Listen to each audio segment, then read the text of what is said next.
So that money was still sitting in their savings account. But it wasn't going to last forever though, was it? And what about the extension they were planning on? What about Christmas? What a crappy thing to do to someone at this time of year.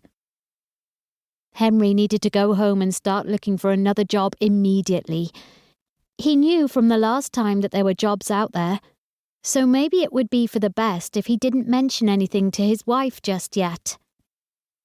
How much better would it sound if he could say, "Sorry, Lottie, I've been made redundant again, but don't worry, I found another job, and I'm starting it next week." Besides, he didn't want to spoil Christmas for her or the children, and he certainly didn't want her fretting about being able to afford to buy Christmas presents. He got in his car, thankful it was his own vehicle and not a company car, and threw his briefcase in the back, before realising he still had the letter in his hand. Not wanting Lottie to see it, he reached behind, snagged the handle of the briefcase on the back seat, and drew it towards him.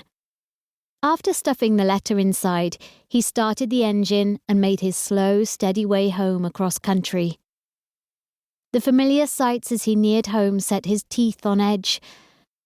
Applewell was a little village 2 miles from the sea in the depths of West Wales, surrounded by farmland and rolling hills.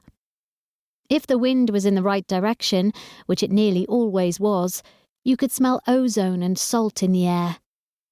It was beautiful, but Applewell meant home, and home meant Lottie and having to lie to her by omission. There was another reason he wasn't looking forward to arriving home this evening, and that was the children.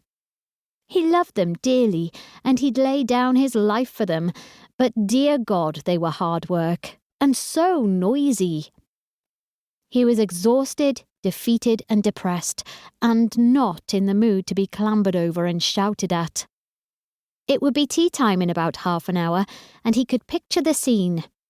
Lottie in the kitchen cooking, trying to keep her eye on Morgan, their youngest at 2.5, while Sabrina, 10, and Robin, 6, played havoc upstairs. The brother and sister argued continually, and after a day at work, he sometimes found it draining. When he was about a mile or so outside the village, Henry pulled into a small lay-by and wound down the window. The air was chilly, a stiff breeze blowing past the car, and it was starting to get dark, the sky laden with heavy clouds.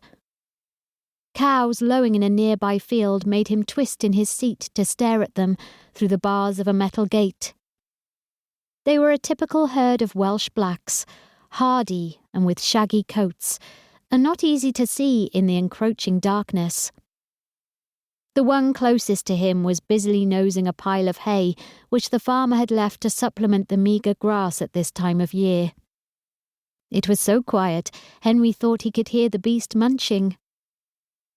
A robin landed on the gate and chirped noisily, cross with the human intrusion into its territory, before darting away, allowing the silence to descend once more as a steady drizzle began to fall. He breathed in deeply, the air redolent with the scent of winter and a hint of cow, and he tried not to cry as he rested his head back on his seat and closed his eyes, wishing he could stay there forever, despite the increasing chill. An old poem came to mind, something about having the time to stop and stare at cows. It looked like he was going to have all the time in the world to stop and stare at them before too long, and his stomach turned over. He'd only just settled into this new job, and now he was going to have to look for another one. The thought of attending interviews, trying to sell himself all over again, and persuade a stranger in a suit to employ him, made him feel sick. He didn't mind selling. He was a salesman, for goodness sake, and good at it. But it was one thing selling a product, and quite another altogether to convince a potential employer you were good enough. For some reason, Henry never did feel good enough. Sales, no matter what the product you were trying to shift, was often a precarious business when it came to the salesman's income. He said salesman, but it was just as likely to be a